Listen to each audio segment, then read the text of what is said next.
കുടുംബം ശബരിമല തന്ത്രിസ്ഥാനം ഒഴിയണമെന്ന് BJP നേതാവ് doctor KS Radhakrishnan. Sabarimala Ayyappa ക്ഷേത്രത്തിനും ഭക്തർക്കും ഇത്രയും അവമതിപ്പും ദുഃഖവും ഉണ്ടാക്കിയ കുടുംബം വേറെയില്ല. ശബരിമലയിൽ ആചാരലംഘനം നടത്തിയ മനീതി സംഘം പോലും ഇത്രയും അശുദ്ധി വരുത്തിയിട്ടില്ലെന്നും ഡോക്ടർ KS രാധാകൃഷ്ണൻ വിമർശിച്ചു. ലെബി സജീന്ദ്രൻ ചേരുന്നു. ലെബി, BJPയിൽ നിന്നാണ് ഡോക്ടർ KS രാധാകൃഷ്ണനാണ് ഈ ഒരു വിമർശനം ഉന്നയിക്കുന്നത്.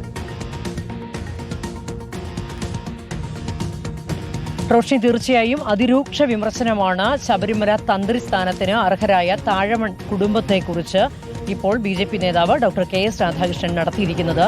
താഴമൺ കുടുംബം ശബരിമലയിലെ തന്ത്രിസ്ഥാനം ഒഴിയണം എന്ന് തന്നെയാണ് അദ്ദേഹം പറഞ്ഞിരിക്കുന്നത്. ശബരിമല അയ്യപ്പ ക്ഷേത്രത്തിനും അതുപോലെ തന്നെ ഇവിടേക്ക് വരുന്ന കോടാനുകോടി സ്വാമി ഭക്തർക്കും ഇത്രയേറെ അവമതിപ്പും ദുഃഖവും ഉണ്ടാക്കിയ മറ്റൊരു കുടുംബം വേറെ ഇല്ല എന്ന് തന്നെയാണ് അദ്ദേഹം പറഞ്ഞിരിക്കുന്നത്.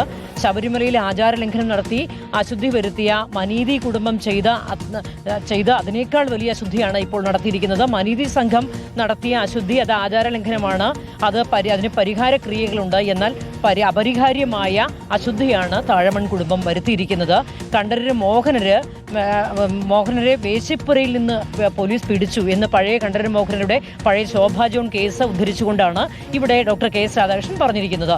ഇത്തരത്തിൽ മോഹനരെ ഈ രീതിയിൽ പോലീസ് അറസ്റ്റ് ചെയ്യുന്നു, ജയിലിൽ പോയി ക്രിമിനൽ കേസിൽ പിടികൂടിയ ആ സാഹചര്യം അദ്ദേഹം ഈ പോസ്റ്റിൽ അനുസ്മരിക്കുന്നുണ്ട്.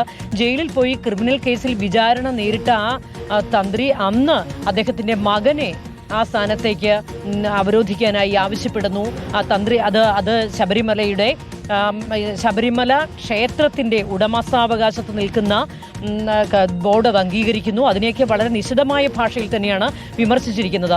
ഇപ്പോൾ കണ്ഠരര് രാജീവരാകട്ടെ ഇത്തരത്തിൽ സ്വർണ്ണക്കൊള്ള നടത്തിയ 2 കേസിലെ പ്രതിയാണ്.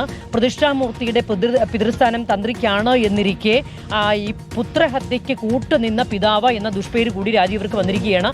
ഈ സാഹചര്യത്തിൽ രാജീവർ ഇപ്പോൾ തന്റെ മകൻ ബ്രഹ്മദത്തരെ ആ സ്ഥാനത്തേക്ക് അവരോധിക്കണമെന്ന് ആവശ്യപ്പെട്ട് കത്ത് നൽകിയിരിക്കുകയാണ്. ഇത് അനുവദിക്കരുത് എന്നുള്ളതാണ് ഇപ്പോൾ ഡോക്ടർ KS രാധാകൃഷ്ണന്റെ ആവശ്യം. അത് മാത്രമല്ല, ഇതിന് മുമ്പുള്ള കോടതി വിധികളിൽ 2005 ഹൈക്കോടതി വിധിയും അദ്ദേഹം ഉദ്ധരിക്കുന്നുണ്ട്. ഈ വിധിയിൽ കൃത്യമായി ശബരിമല തന്ത്രിസ്ഥാനം ഉള്ള താഴമൺ കുടുംബത്തിന്റെ അവകാശം പറയുന്നുണ്ട്. അതുപോലെ തന്നെ ഇതിന്റെ ഉടമസ്ഥാവകാശമുള്ള ദേവസ്വം ബോർഡിന്റെ അധികാരത്തെക്കുറിച്ചും വ്യക്തമായി പറയുന്നുണ്ട്. അതുകൊണ്ട് അദ്ദേഹം പറയുന്നത് ഇത്തരത്തിൽ എന്ത് തീവെട്ടിക്കൊള്ള ചെയ്താലും അവരെ തലസ്ഥാനത്ത് നിന്ന് മാറ്റാൻ പാടില്ല എന്ന വാദം യുക്തിസഹമല്ല. അതുമാത്രമല്ല, അതിന് നിയമസാധുതയുമില്ല എന്ന് അദ്ദേഹം പറയുന്നു. ആയതിനാൽ ദേവസ്വം ബോർഡ് ഇക്കാര്യത്തിൽ ശരിയായ തീരുമാനമെടുക്കണം. ക്രിമിനൽ കേസിൽ ഇത്തരത്തിൽ നിയമ നടപടികളൊക്കെ നേരിടുന്ന പ്രതികൾ നിർദ്ദേശിക്കുന്ന ആരെയും അവരുടെ യോഗ്യതകൾ പരിഗണിക്കാതെ കുടുംബ പാരമ്പര്യം മാത്രം നോക്കി നിയമിക്കാനുള്ള ഒരു ബാധ്യതയും ദേവസ്വം ബോർഡിനില്ല എന്ന് വളരെ കൃത്യമായി പറഞ്ഞിരിക്കുകയാണ്. അതിരൂക്ഷ വിമർശനമാണ് ഇക്കാര്യത്തിൽ താഴമൺ കുടുംബത്തിനെതിരെ ഡോക്ടർ KS രാധാകൃഷ്ണൻ പറഞ്ഞിരിക്കുന്നത്. ശരി, ലെബി സജീന്ദ്രനാണ് വിശദാംശങ്ങൾ നൽകിയത്.